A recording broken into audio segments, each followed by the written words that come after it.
So good morning, everyone. My name is Stanislav.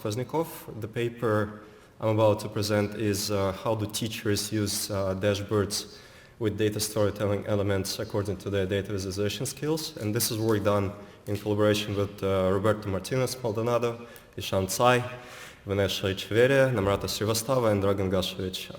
I'm from Monash University, Australia, and I'm part of recently established Center for Learning Analytics at Monash. And first of all, I just want to say a few words what this paper is about, or what we were principally thinking when we started this project. There are basically two stances regarding the effective use of learning analytics dashboards, which most of you are pretty much aware of.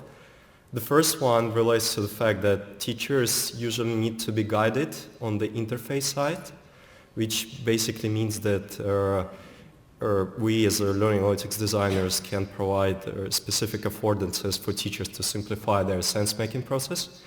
And the second stance relates to the fact that teachers need to be data literate in order to effectively use dashboards and make sense of the learning data, right? So the work which we did in this paper is based on the previous design work which we did when we tried to redesign the learning analytics tool to help teachers monitor students in the breakout room.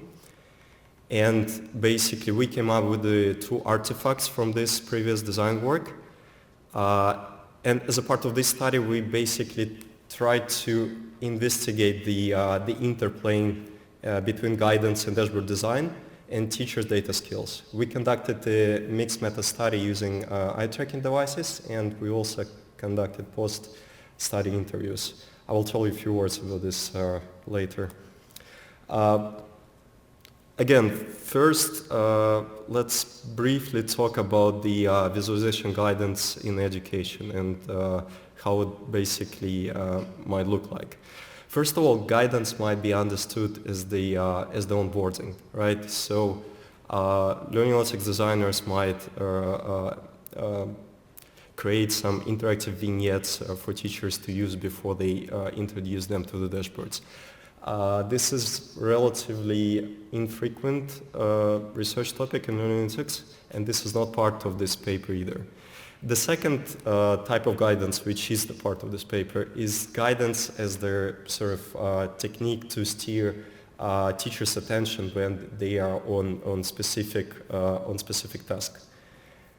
The most typical way how we might implement the guidance in learning analytics interfaces is using data storytelling techniques, and there are plenty of different ways how it might be done.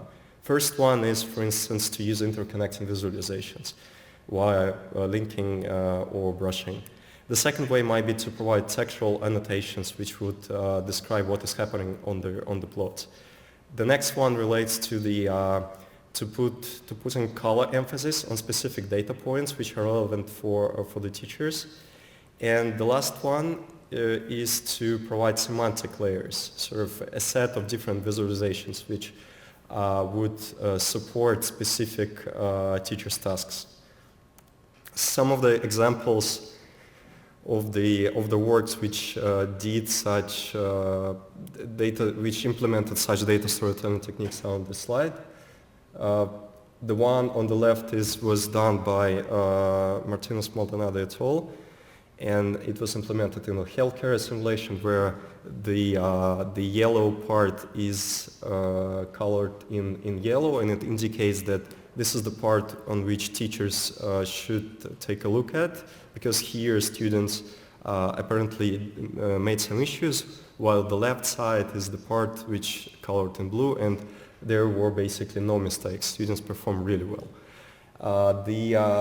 The screenshot on the right is another example of data storytelling learning analytics, which was done by Chen et al. And it basically contains data from MOOC, where the complex MOOC data was re-implemented as the sequence of different slides from which teacher can jump back and forth. So the second important part I want to briefly talk about is data visualization literacy and data literacy. Undoubtedly, there was quite a lot of attention on the data literacy, which is basically an overarching term which encompasses teachers' practices of data collection, data aggregation, and data analysis, and sometimes even data visualization. Yet, I mean, intuitively we understand that the most of learning analytics is presented to the teachers in the form of dashboards, which means that teachers usually interact with the visual interfaces, right? And this kind of poses a question: why we focus on data literacy but not on the visualization literacy, since it feels like it's going to be much more appropriate phenomena to work with. And as a part of this work, we also want to to raise this discussion. And this is what we also focus on in this work. We discovered one of the established instruments in the InfoVis field, VLAT, Visualization Literacy Assessment Test, which we use as a part of this work. It evaluates the skills of participants to work with the basic visualizations. And the research question which we try to answer in this paper is: how do teachers with varied visualization literacy skills use learning analytics dashboards with data storytelling enhancement? So a few words about the interfaces which we try to use in this work. We have two very similar versions of the interface, version 1, version 2, which were used by teachers to monitor students in the breakout rooms at Zoom. It is based on the data from breakout rooms in Zoom. For instance, it indicates the turn taking, the number of total communication in the room, and also it contains the data from individual Google document which were distributed in the breakout rooms. It contains 5 different charts, and it also contains 3 subtypes of data storytelling elements, very basic ones. First of all, questions, which are presented as a title for chart. Emphasized elements, for instance, the nodes in the network diagram are colored, emphasized with color, and text annotations. The major change which we did from version 1 on top to version 2 was that we basically removed the textual annotations, top left plot, underneath the network diagram here. The study design is presented as follows. First of all, we invited 24 teachers to a lab where we basically showed 2 versions of the interface to teachers in the random order. And for each version of the interface, we asked a couple of prompting questions to teachers. Once teachers got through both versions of the interface with tasks, we asked them to participate in the post-study interviews, and sometime after that, we asked them to fill in the visualization literacy survey. Once the study was finished, the next question was basically how can we analyze the data, and one of the typical ways how one can work with the eye tracking data analysis is basically to start thinking about areas of interest, which is any region of the interface we want to measure gaze interaction on. In our case, each plot is their special area of interest. We also separated questions and one visualization, a timeline on top as the area of interest. And after this, the only thing which we needed to do was to calculate eye tracking features for each area of interest. In order to do this, we used EMDAT for feature processing, and as a part of this presentation, we also used experimental software developed at Monash University by our colleagues called Vita. So we ended up with the two groups of teachers. One belongs to the low visualization literacy group, and one belonging to the high visualization literacy group. We basically divided, we made a division into two groups of visualization literacy by median visualization literacy received from the tests. In order to analyze the eye tracking data, we conducted non-parametric alternative to t-test for each eye tracking feature within each version of the interface. And also we conducted thematic analysis of transcribed interviews to understand how participants felt about use of each interface. So talking about the results, the first result is that there is a considerable differences in the overall gaze behavior in version 1. For high visualization literacy participants, they usually gaze faster and gaze over marginally larger distances. It basically means that from the interviews we understood that for low visualization literacy participants, first version of the interface was a little bit cluttered. So it was mainly high visualization literacy participants who were able to to get most of the interface features in the version 1. The second result relates to the fact that high visualization literacy teachers scrutinize more against the corresponding explanatory chart titles in comparison to low visualization literacy teachers. What that means is that basically high visualization literacy participants, when looking at the particular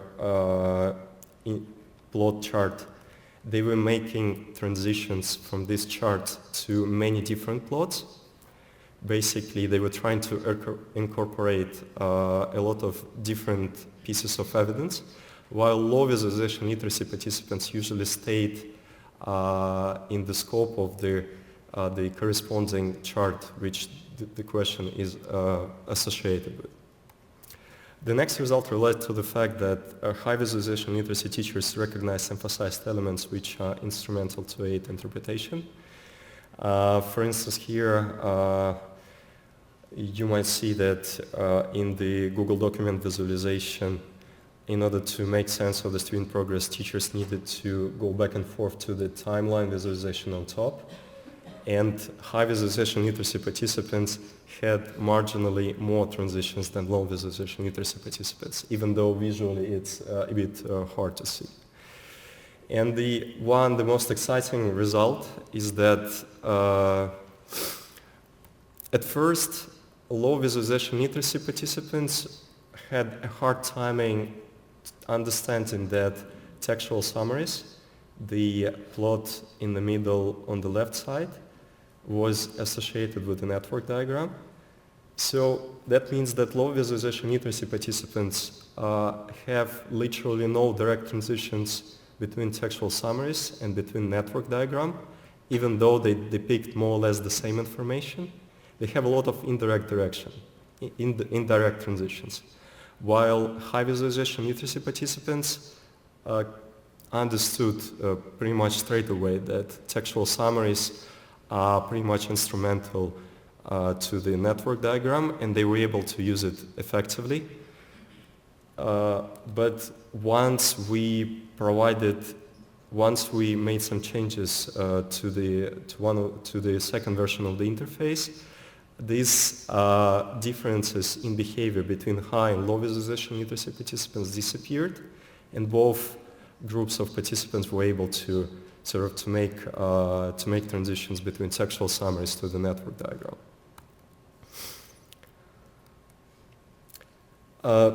So as a part of this paper, we merely scratched the surface of the potential interplay between visualization literacy and visualization guidance enhancements in learning analytics dashboards. high visualization literacy teachers adopted more explicit strategies when they used two dashboards version, while low visualization literacy teachers, first of all, experienced a little bit of issues in the first version of the interface, but once we provided them with more explicit data storytelling guidance, they benefited much more from such changes. One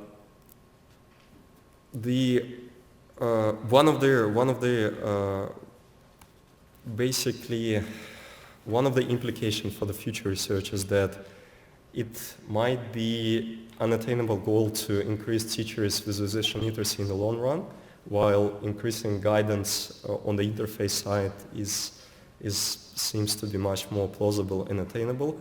But we hope that the future design work would try to take into account both not only the extent of guidance provided in their interfaces, but also the way how both high and low visualization literacy teachers would benefit from it.